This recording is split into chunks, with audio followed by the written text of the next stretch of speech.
Republicans are doing all they can to get a massive advantage. So let's take Florida.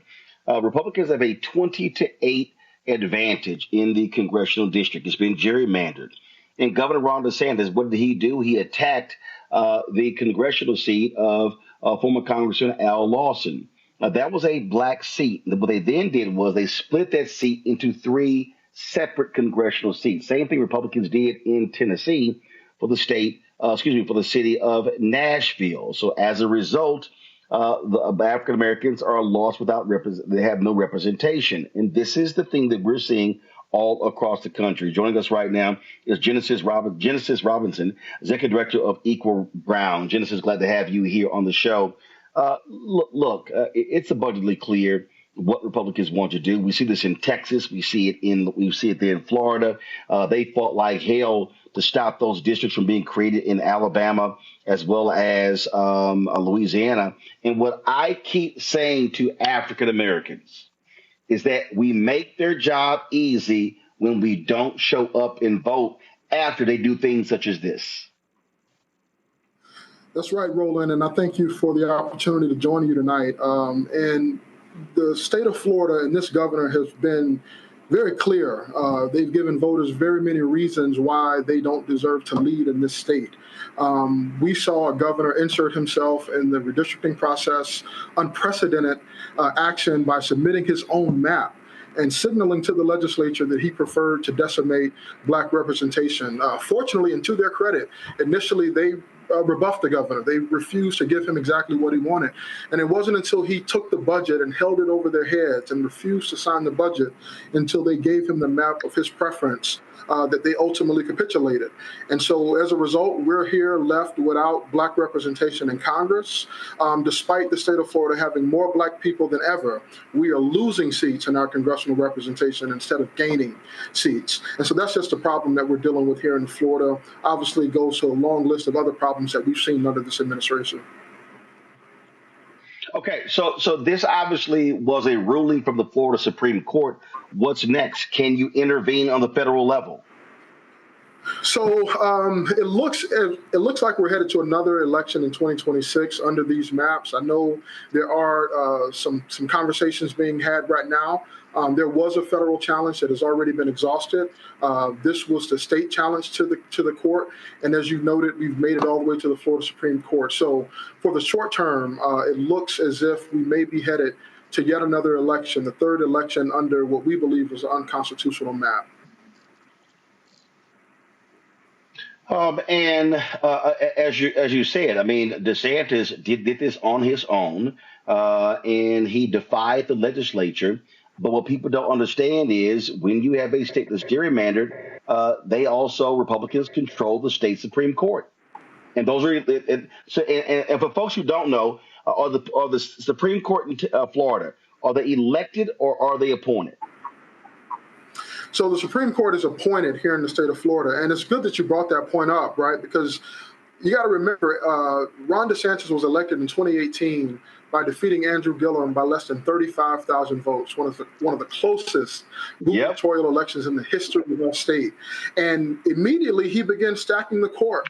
And so here it is, a court that he basically stacked has now delivered an advantage for him, as well as his Republican parties and his colleagues here in the state. But most importantly, at the federal level, Roland, the consequences of this extend well beyond Florida. Yes, we lost congressional representation, but by him shifting the balance of power in the Republican conference, it has enabled them to have enough votes to act on Donald Trump's agenda. And so when we talk about the implementation of Project 2025, when we see this big, ugly bill pass, that is wholly possible because Florida shifted the dynamics and gave Republicans such an advantage in the congressional delegation. Yeah, and to your point there were a lot of people in those final 4 days. They were like, hey, going into the weekend, Gillum is leading. Hey, we got this in the bag. And I'm like, no, folks, you got to run through the tape. You cannot assume it had it in the bag. And we're now seeing the result of that. I mean, a lot of this stuff, DeSantis could have been beaten. Absolutely, absolutely. I think, if anything, it should have been a cautionary tale of what happens when you don't engage, and like you said, follow it all the way through to the end. But hopefully, we're learning our lesson. Elections have consequences, and like I said, this administration, this Republican supermajority, has given us various reasons why we should be fired up, ready to go to the polls and make a change to elect someone who shares our values, someone who's advocating for the same things that we care about in our communities. Enough is enough of just throwing away your vote or not engaging in the process, because this is the end result.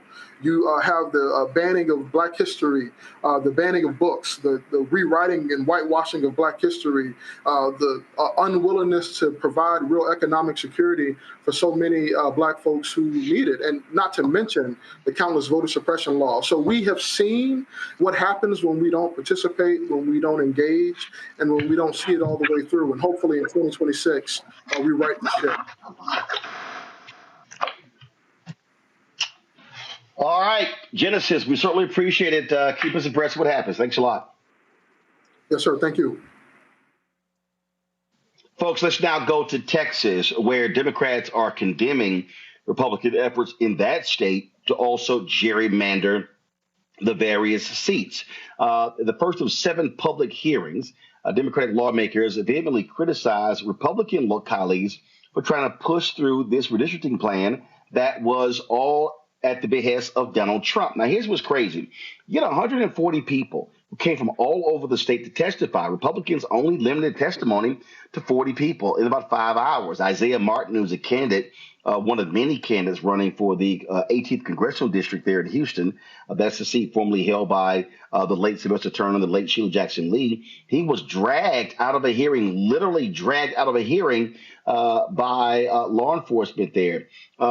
State Senator Boris Miles, one of 2 African-American state senators in Texas, made it clear that the legislature should be focusing on helping the people who have been ravaged by floods in Texas, as opposed to this highly partisan effort to kiss Donald Trump's butt. First of all, I want to apologize to all those that have suffered, not only in floods of Kerrville, but all those citizens across the state of Harris County, the city of Harris County, all the way down to the Panhandle. Because instead of focusing on flood mitigation, disaster recovery, we're here talking about redistricting maps that we haven't even seen yet. Second, I want to apologize to all of you who are watching us on computers from your public library, because it's the only way you can have your voices heard. I know that myself and Senator Alvarado requested there be a personal testimony option so that we could hear from the widest swath of people, especially those that may not own computers and be fortunate enough to have broadband internet access. Mr. Chairman, I quite frankly think it's irresponsible to ignore that there's a digital divide in the state of Texas. Now, for the reason that we're here today, to further gerrymander Texas more than it's already gerrymandered, Mr. Chairman, we cannot pretend that this mandate from President Trump is not about race. The DOJ letter is a hit list, and we all know that. It's a hit list targeting opportunity districts in the state's congressional districts with strong Black and brown representation. This is voter suppression. This is not about census or population changes or the Constitution at all. This diminishes, dilutes, and destroys the votes of Black and brown. More important that we could be attacking and addressing. This body should focus on, instead of punishing the racist agenda and pushing the racist agenda of the sitting president, Donald J. Trump. All regular session members, we heard bill after bill, debate after debate of how DEI programs are no longer needed and how far we've come. And yet on July 25th, 2025, just a couple of months later, we are here in this hearing in a mid-decade redistricting, and it's all about race. Black and brown folks can't even vote in the state of Texas in peace. You know, I've often said, members from the Senate floor, our strength of Texas is in our diversity. And until we embrace it, we will not be as strong as we possibly can be. It's not redistricting. This is not about redistricting, as I said before. This is rigged districting. It is quite frankly disrespectful to every Black and brown citizen of this state. Quite frankly, Mr. Chairman. Folks, that was testimony from various residents, and we're going to show you some of that. So, a couple of things. One, you've got Isaiah Martin again, who's running for Congress in District 18, Congressional District 18, who was dragged out of the hearing. There was another sister who testified. Then also, Congressman Al Green had a news conference with Latino leaders. Let's show you all of that. Because the game is rigged. We already know this way the situation's going to be. Many of you that are Republicans that are looking at you, you guys understand the game. You got to get Trump's endorsement. That's the name of the game to be a Republican nowadays.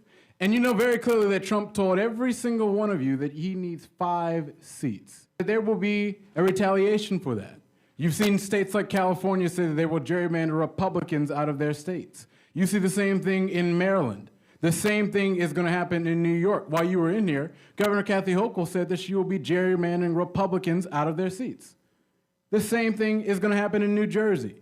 So for all of the work that you guys see that you guys claim to be doing, when we should be talking about the fact that we live in a state that is unaffordable for people, our economy is wrecked, people cannot find good jobs, we literally have property taxes going up every single year, despite the fact that you Republicans have been in office for nearly 30 straight years.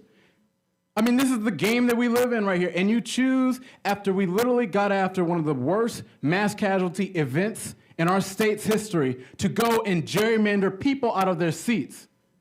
That's what you have chosen to do with your time, because you're scared of Donald Trump. You are scared and terrified because you're seeking an endorsement when you understand the truth. And the funny part about it is that you all know it's true. You can't react to it. I see you guys' faces. You can't react to it, but you all know what the situation is.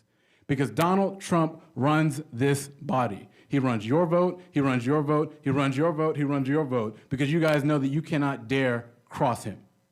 And ultimately, what we need in this state are people that have the cojones to actually go forward and call this stuff out. And you can thank your failed, senile, dilapidated, Epstein partying with president for all of the work that we're about to do to every single one of you. Thank you for your testimony. You did this, you caused this, and this is the result of you and your work. No, I'm not going to finish. Witness's time has expired. I'm not finished. Because ultimately, who doesn't have a say in this are the people of this state, the 40 million people that you guys just kicked Witness will come to order. The people of this state. The witness does not. The witness is not recognized. As a result of what you guys have done, this is a result of your policies, and you have no shame. Okay. You have no shame. None. The witness. Zero. The witness. You have no shame for what you've done, and I think that we all should be standing up here and signing just cut off his mic. Cut off his mic. The sergeants are directed to remove the gentleman from the room. History will not remember you kindly for what you have done. They will not. As a matter of fact, history might not remember you at all because of what you have done. It's horrific. The gentleman will be removed. Shame. You need to have shame. History will not remember you for what you have done. It is a shame. Members. You need to have shame. History will not remember you for what you have done. It is a shame. Members. It is horrific for what you have. Jesus, get off of him. It's horrific for what you have done. You should all be ashamed. I am deeply concerned with the lack of attention that is being brought to Kerr County at this moment. And as a person who has not only lived through Allison, Ike, Harvey, Imelda, Winter Storm Uri, as well as Hurricane Beryl, I understand what it means to lose almost everything and be in a place of desperation when you do not have your representatives standing up for you when it is needed. The simple fact that this administration is taking more priority to center a redistricting that no Texan has asked for, that no Texan has petitioned for, but was quicker to add this to the agenda rather than reach out to those in Kerr County and see what infrastructure dollars can be reallocated to ensure that they can rebuild and rebuild strong as Texans do, really unsettles me to my core. And this is the one thing I have to ask. If this is the same state government that put on a statue on top of its Capitol building just to spite DC's Capitol and have that inch taller, why are we bending backwards for a president who has made it known over and over again that he is only interested in his self-worth? So there is no reason why, as Texans, as proud as we are, as we have been so honest in fighting for ourselves and our Texans, we are doing ourselves a disjustice by making sure that we're putting the needs over a felon, 34 times convicted, over the needs of people who need you right now. Please remove this agenda item. Please put the focus back on Kerr County. And please, for the love of God, get a spine. Christina. Our next speaker is none other than Congressman Al Green, and we welcome him here tonight. You've got the floor.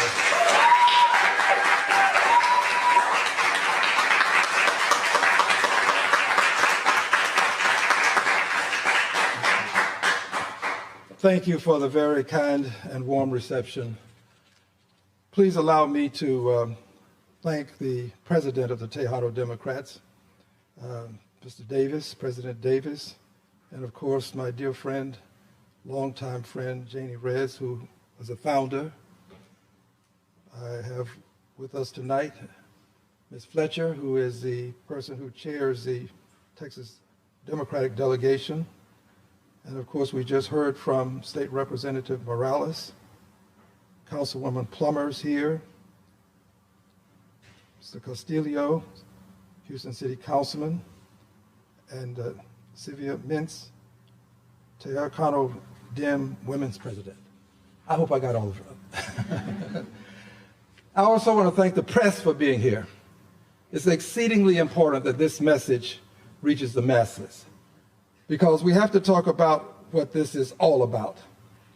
And I have in my hand a letter from the Attorney General of the United States of America, dated July 7th, 2025. This letter has as its reference unconstitutional race-based congressional districts, cites Texas District 9, 18, 29, and 33. All of these are represented by people of color, all of them. The president has placed race in issue. We are not the persons playing the race card. The president has played the race card. The last sentence in this letter reads, if the state of Texas fails to rectify the racial gerrymandering, that's race. He's putting race in question. The racial gerrymandering of TX 09, 18, 29, and 33, the Attorney General reserves the right to seek legal action against the state, including without limitation under the 14th Amendment. So the President of the United States of America, by and through his agent, the Attorney General, has made race an issue. If the President can make race an issue to start this process, then we can talk about race as an issue. There is nothing wrong with us now saying this is a race-based operation. It's a race-based plan. It is race-based collusion. It is race-based from start, and they're going to have it race-based to the finish. They plan to eliminate minority voices. That is the plan. If this plan succeeds, there will be more white. Some things bear repeating. There will be more white elected congresspersons and fewer Latino and African American congresspersons. Fewer, if this plan succeeds. And mark my word, if it succeeds, you'll be able to just simply count. The numbers will speak for themselves. You're going to have more white representation, less minority representation. We, the minorities, we defend this unconstitutional removal of people from the country. We're taking a stand against it, and they're taking a stand against us. We're going to lose voices, fearless voices, that are willing to stand up to this president and say to him, you have to honor the Fifth Amendment to the Constitution. You can't just decide you're going to pick a person up and send them away. We stand against this notion that you can somehow walk up to a female with a mask on and then capture her and then just whisk her away to some unknown place. This insanity, this is insanity. We cannot tolerate this, and we have to make it clear that this is about race. All of these districts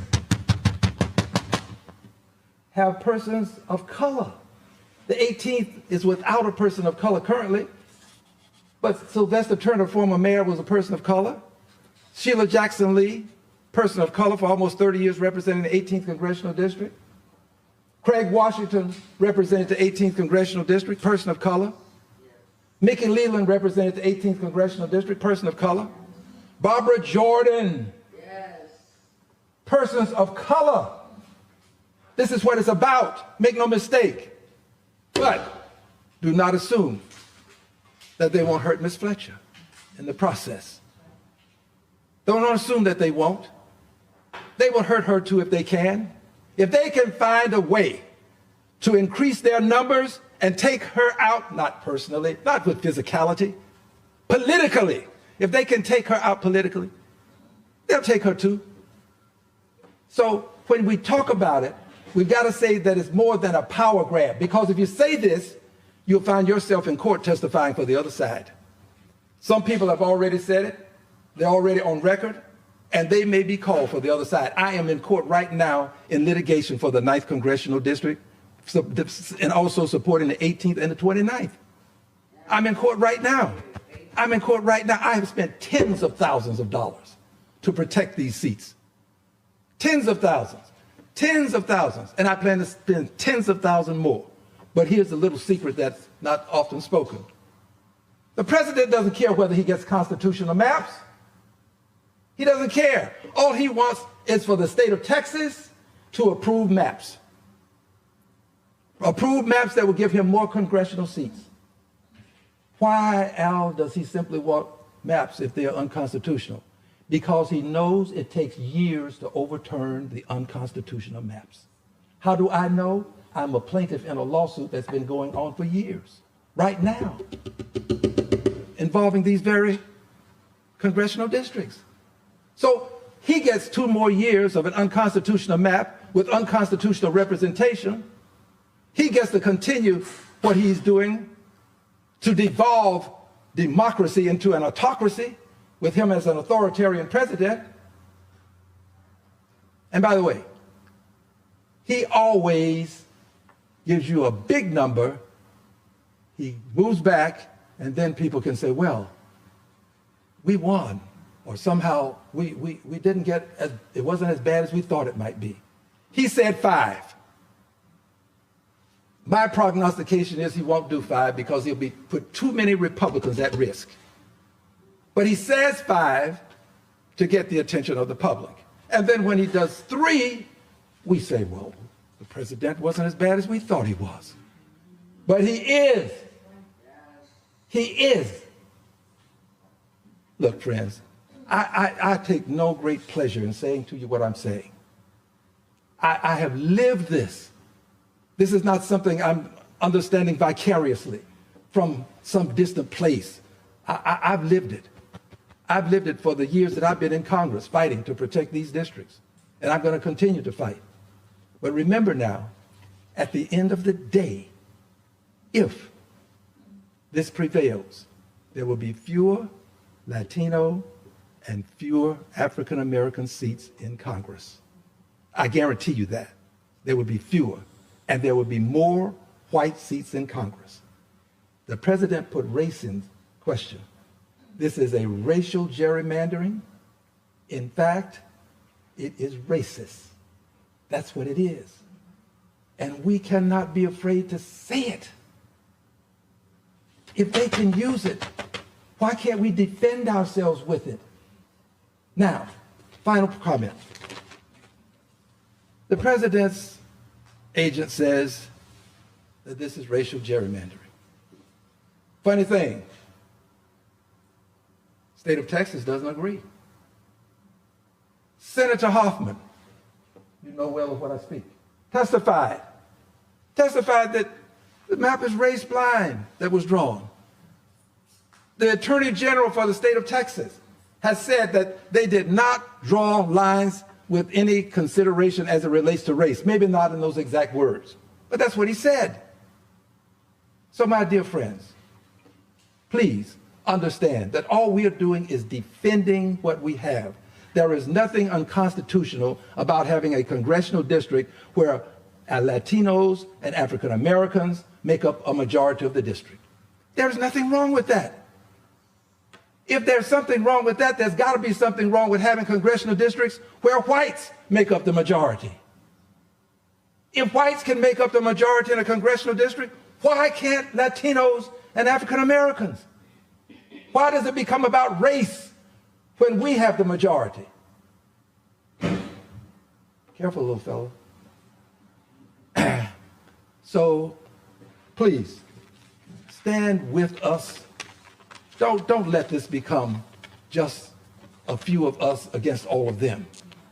It's time for us to stand together. Together.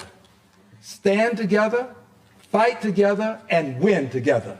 We shall overcome and we shall win. We shall win. We shall win.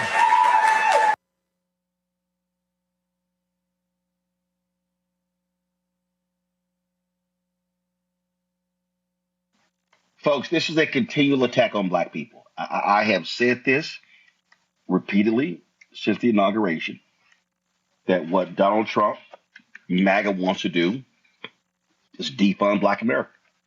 That's what their goal is, pure and simple. Michael Imhotep hosts the African History Network show, joins us. Matt Manning, civil rights attorney at Corpus Christi. Is Matt there? Okay, Matt hasn't joined us yet. Michael, it's clear. These people understand. The Congressional Black Caucus is down about 60 members. It is the largest caucus among the Democratic Party. This is a direct attack on black people. Republicans do not want black representation in Congress. Absolutely, Roland. This is an attack on African Americans. This is an attack on African American political power, as well as African American economic power. Okay. And this is all laid out on Project 2025. This is what we were talking about before the election. So what we're seeing, we saw Donald Trump. Reports are Donald Trump called Governor Greg Abbott and told him that he wanted him to redraw district lines. They're trying to get 5 more congressional seats. They're trying to take the congressional seat of Representative Jasmine Crockett and some others, Sylvester Turner's old district. We know Sylvester Turner just recently passed away. So this is a blatant power grab. What we have to understand is that these people have no conscience. They have no shame. And this, looking back in our history, Roland, this reminds me, I know you're familiar with this. This reminds me of Gomillion versus Lightfoot, 1960 U.S. Supreme Court case, where in Alabama, the white supremacists in the state legislature tried to gerrymander African Americans in the Tuskegee district. And those African Americans led an economic boycott that lasted for 4 years, but they also filed a lawsuit that went to the U.S. Supreme Court, and the U.S. Supreme Court ruled in their favor. So in addition to organizing on the ground, in addition to registering people to vote, re-registering people to vote, things like this, we're seriously going to have to implement some targeted, sustained economic withdrawal strategies, targeting corporations that help finance a lot of these people who Republicans who are in office right now. Because I know everybody means well, but these people have no shame and they're cowards. They're afraid of Donald Trump. So trying to appeal to their sense of decency, they have no decency. And as Dr. Greg Carr, your frat brother, Dr. Greg Carr, has told us numerous times here on this show, there are no rules. And Republicans keep showing us every day there are no rules. Hello, I'm Isaac Hayes III, founder and CEO of Fanbase. Listen to what I'm about to tell you.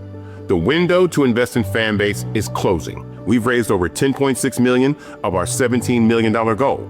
That means there's room for less than 6,370 people to invest in Fanbase for the average amount. The minimum to invest in Fanbase right now is $399. That makes you an owner in Fanbase today. Go to startengine.com/fanbase to invest. Why? because current social apps have taken advantage of users for far too long, with content suppression, shadow banning, harmful racist content, and no real tools for monetization and equity. Fanbase has over 1.4 million users and counting, allowing anyone to reach all their following and monetize their content from day one. Social media is the new TV, and whoever owns the apps that distribute that content have the opportunity to own potential billion-dollar companies. While big platforms with uncertain futures are failing to serve their users, Fanbase is stepping up to fill the gap. Don't wait until it's too late. Invest now, invest for yourself and your future. Go to startengine.com/fanbase and own the next generation of social media.